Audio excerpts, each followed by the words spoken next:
Cristianismo, religión o relación. Estamos en el libro de Romanos en esta mañana y el deseo de nuestro corazón es que tenga una excelente mañana.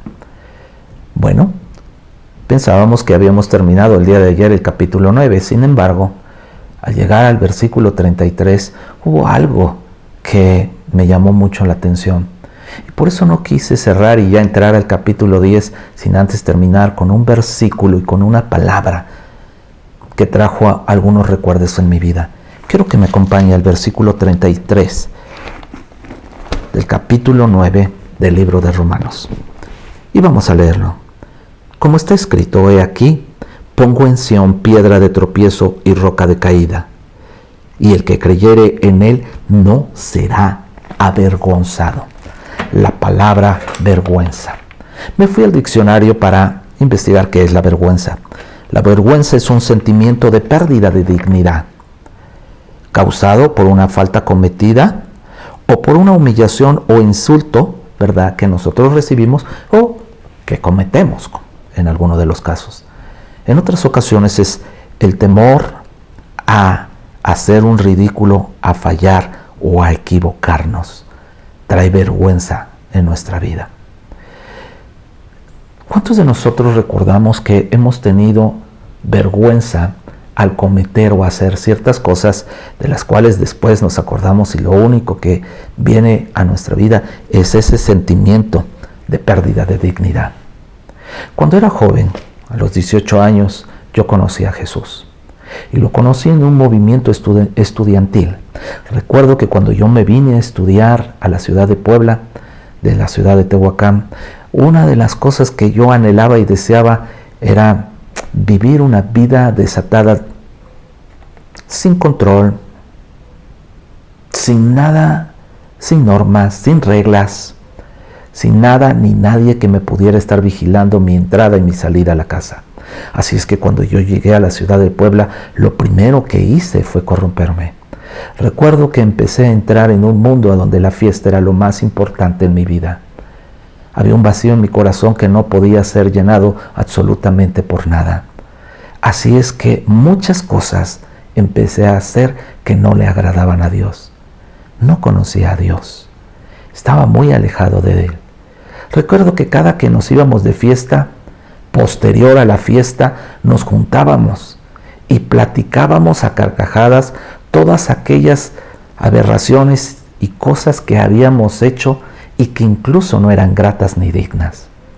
Y lo más interesante de todo esto es que lo único que producían en cada uno de nosotros era risa, ¿verdad? Era recuerdos chuscos o era qué bien la pasamos. Cuando llegué al conocimiento de Dios, pasó algo diferente. Recuerdo que aún conociendo a Dios, hubo 2 o 3 ocasiones que incluso yo participé en algunas cosas que no le agradaban a Dios. Y cuando nos reuníamos y platicábamos de aquellas cosas que incluso eran pecado, que yo sabía que no debía haber hecho o no debía haber cometido, lo único que producía esas pláticas en mí era vergüenza. Sí. Dice, pero todo el que confíe en Él jamás será avergonzado.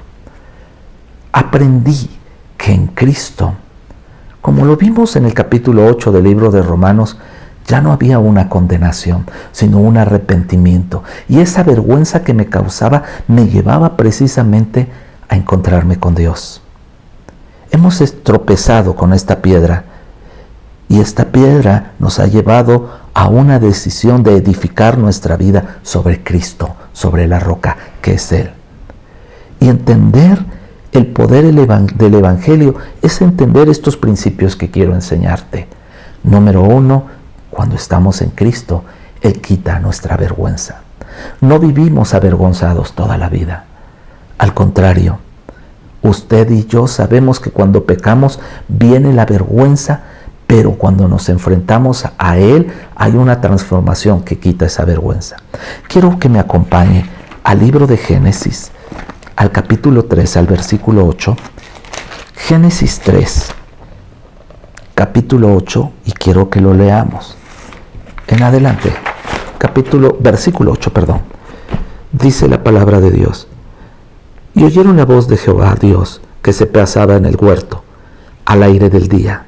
Y el hombre y su mujer se escondieron de la presencia de Jehová Dios entre los árboles del huerto. Mas Jehová Dios llamó al hombre y le dijo: ¿Dónde estás tú? Versículo 10. Y él respondió: oí tu voz en el huerto y tuve miedo porque estaba desnudo y me escondí. Tenía vergüenza de su desnudez. ¿Recuerda usted que Adán y Eva pecaron? Desobedecieron todas las indicaciones que Dios les había dado ahí en la tierra, en el huerto de Edén.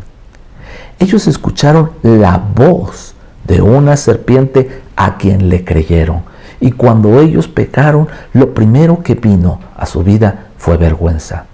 Pero cuando ellos tuvieron un encuentro de nuevo con Dios después de su pecado, su vergüenza fue disipada por un segundo principio que quiero enseñar: la restauración de nuestra condición actual de nuestra vida. Adán y Eva estaban desnudos. Su condición era una condición paupérrima, una condición de vergüenza, de desnudez, de pecado. Dice la palabra de Dios, y si seguimos leyendo, que Dios restableció sus vidas. Vamos al Génesis, sigamos leyendo ahora en el versículo 20. Y llamó a Adán el nombre de su mujer, Eva, por cuanto ella era madre de los seres vivientes. Versículo 21. Y Jehová Dios hizo al hombre y a su mujer túnicas de pieles y los vistió. Qué interesante. Ellos creían que se estaban tapando a su manera. Y a su manera que querían justificar su pecado. Sin embargo, aquí desde el Génesis podemos ver cómo Dios mismo ya estaba apuntando a la restauración del hombre a través del Cordero de Dios.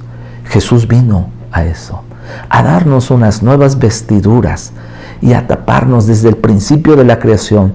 Estas pieles de cordero significan lo que Cristo viene a hacer con nosotros cuando tú y yo hemos pecado.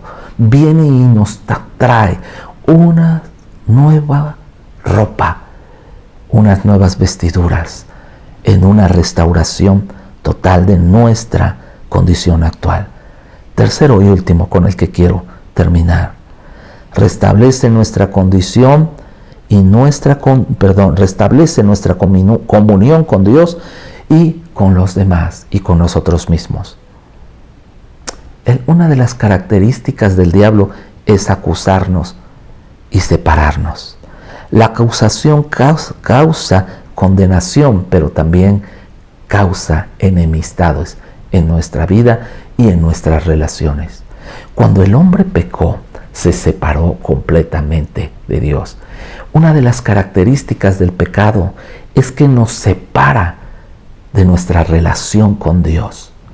Pero cuando Cristo vino, una de las cosas que Él hizo fue restaurar nuestra comunión con el Padre, pero también restaurar nuestras relaciones con nuestro prójimo.